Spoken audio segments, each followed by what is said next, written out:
اور خداوند نے موسیٰ سے کہا کہ ان لوگوں کو اپنے ساتھ لے کر جن کو تو ملک مصر سے نکال کر لایا، یہاں سے اس ملک کی طرف روانہ ہو جس کے بارے میں ابراہیم اور اسحاق اور یعقوب سے میں نے قسم کھا کر کہا تھا کہ اسے میں تیری نسل کو دوں گا، اور میں تیرے آگے آگے ایک فرشتہ کو بھیجوں گا، اور میں کنانیوں اور اموریوں اور ہتیوں اور فرزیوں اور حویوں اور یبوسیوں کو نکال دوں گا۔ اس ملک میں دودھ اور شہد بہتا ہے، اور چونکہ تو گردن کش قوم ہے، اس لیے میں تیرے بیچ میں ہو کر نہ چلوں گا، تا ایسا نہ ہو کہ میں تجھ کو راہ میں فنا کر ڈالوں۔ لوگ اس وحشتناک خبر کو سن کر غمگین ہوئے، اور کسی نے اپنے زیور نہ پہنے، کیونکہ خداوند نے موسیٰ سے کہہ دیا تھا کہ بنی اسرائیل سے کہنا کہ تم گردن کش لوگ ہو، اگر میں ایک لمحہ بھی تیرے بیچ میں ہو کر چلوں تو تجھ کو فنا کر دوں گا، سو تو اپنے زیور اتار ڈال تاکہ مجھے معلوم ہو کہ تیرے ساتھ کیا کرنا چاہیے۔ چنانچہ بنی اسرائیل ہورب پہاڑ سے لے کر آگے آگے اپنے زیوروں کو اتارے رہے، اور موسیٰ خیمہ کو لے کر اسے لشکرگاہ سے باہر بلکہ لشکرگاہ سے دور لگا لیا کرتا تھا، اور اس کا نام خیمہ اجتماع رکھا، اور جو کوئی خداوند کا طالب ہوتا وہ لشکرگاہ کے باہر اسی خیمہ کی طرف چلا جاتا تھا۔ اور جب موسیٰ باہر خیمہ کی طرف جاتا تو سب لوگ اٹھ کر اپنے اپنے ڈیرے کے دروازہ پر کھڑے ہو جاتے اور موسیٰ کے پیچھے دیکھتے رہتے تھے جب تک وہ خیمہ کے اندر داخل نہ ہو جاتا، اور جب موسیٰ خیمہ کے اندر چلا جاتا تو ابر کا ستون اتر کر خیمہ کے دروازے پر ٹھہرا رہتا، اور خداوند موسیٰ سے باتیں کرنے لگتا،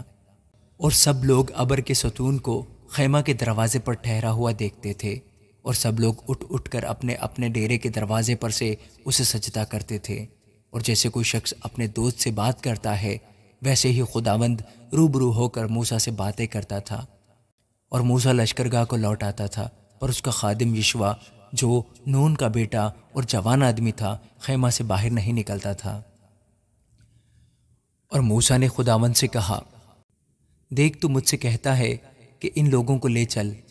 پر مجھے نہیں بتایا کہ تو کس کو میرے پاس بھیجے گا، حالانکہ تو نے یہ بھی کہا ہے کہ میں تجھ کو بنام جانتا ہوں اور تجھ پر میرے کرم کی نظر ہے۔ بس اگر مجھ پر تیرے کرم کی نظر ہے تو مجھ کو اپنی راہ بتا جس سے میں تجھے پہچان لوں، تاکہ مجھ پر تیرے کرم کی نظر رہے، اور یہ خیال رکھ کہ یہ قوم تیری ہی امت ہے۔ تب اس نے کہا، میں ساتھ چلوں گا اور تجھے آرام دوں گا۔ موسیٰ نے کہا، اگر تو ساتھ نہ چلے تو ہم کو یہاں سے آگے نہ لے جا، کیونکہ یہ کیوں کر معلوم ہوگا کہ مجھ پر اور تیرے لوگوں پر تیرے کرم کی نظر ہے؟ کیا اسی طریق سے نہیں کہ تو ہمارے ساتھ ساتھ چلے تاکہ میں اور تیرے لوگ روئے زمین کی سب قوموں سے نرالے ٹھہریں؟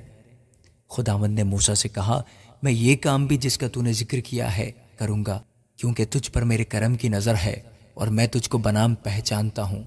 تب وہ بول اٹھا کہ میں تیری منت کرتا ہوں، مجھے اپنا جلال دکھا دے۔ اس نے کہا، میں اپنی ساری نیکی تیرے سامنے ظاہر کروں گا، اور تیرے ہی سامنے خداوند کے نام کا اعلان کروں گا، اور میں جس پر مہربان ہونا چاہوں مہربان ہوں گا، اور جس پر رحم کرنا چاہوں رحم کروں گا۔ اور یہ بھی کہا کہ تو میرا چہرہ نہیں دیکھ سکتا، کیونکہ انسان مجھے دیکھ کر زندہ نہیں رہے گا۔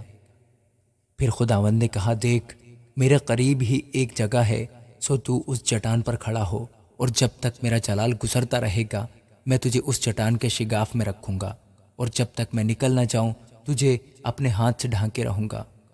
اس کے بعد میں اپنا ہاتھ اٹھا لوں گا اور تو میرا پیچھا دیکھے گا لیکن میرا چہرہ دکھائی نہیں دے گا۔ آمین۔